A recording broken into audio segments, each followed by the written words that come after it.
NDA में हुआ सीटों का बंटवारा, उपचुनावों में महामुकाबले के लिए दिलीप तेजस्वी ने कसी कमर। नमस्कार, मैं हूं श्रुति और आप देख रहे हैं इम्पैक्ट लाइव। लोकसभा चुनाव के बाद बिहार में विधानसभा उपचुनाव में भी एनडीए और महागठबंधन दोनों के बीच तगड़ी भिड़ंत होने की अटकलें लगाई जा रही हैं। चाहे एनडीए हो या महागठबंधन, दोनों ही उपचुनावों में अपने विरोधियों को धूल चटाने की कोशिश में है, जिसकी वजह से बिहार की सियासत में हलचल तेज है।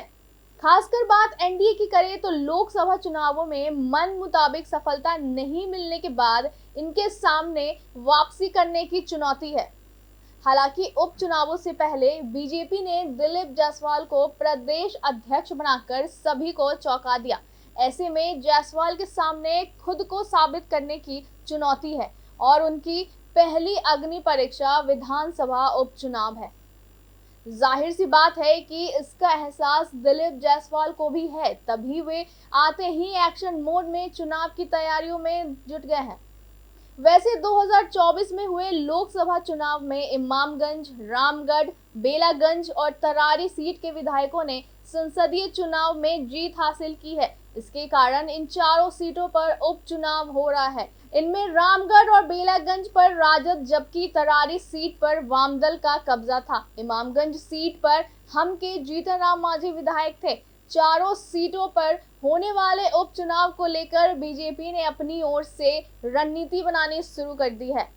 उपचुनाव को लेकर भाजपा प्रदेश कार्यालय में अहम बैठक हुई, जिसमें चारों विधायक क्षेत्र के अधिकारियों को बुलाया गया, जहां दिलीप जायसवाल ने उपचुनावों को लेकर रणनीति बनाई।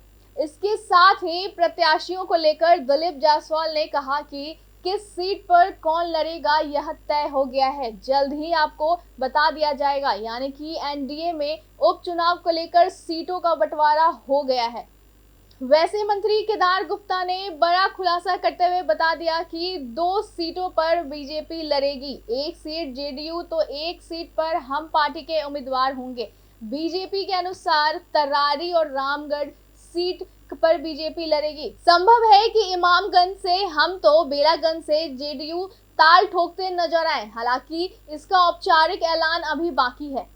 इस तरह बीजेपी ने अपनी तैयारियों को अंजाम देना शुरू कर दिया है। दिलीप जायसवाल यह जरूर चाहेंगे कि उनकी शुरुआत जीत के साथ हो। वैसे पशुपति पारस ने भी बीजेपी से तरारी सीट की मांग की थी, पर ऐसा लग रहा है कि बीजेपी ने पशुपति पारस के इस मांग को दरकिनार कर दिया है।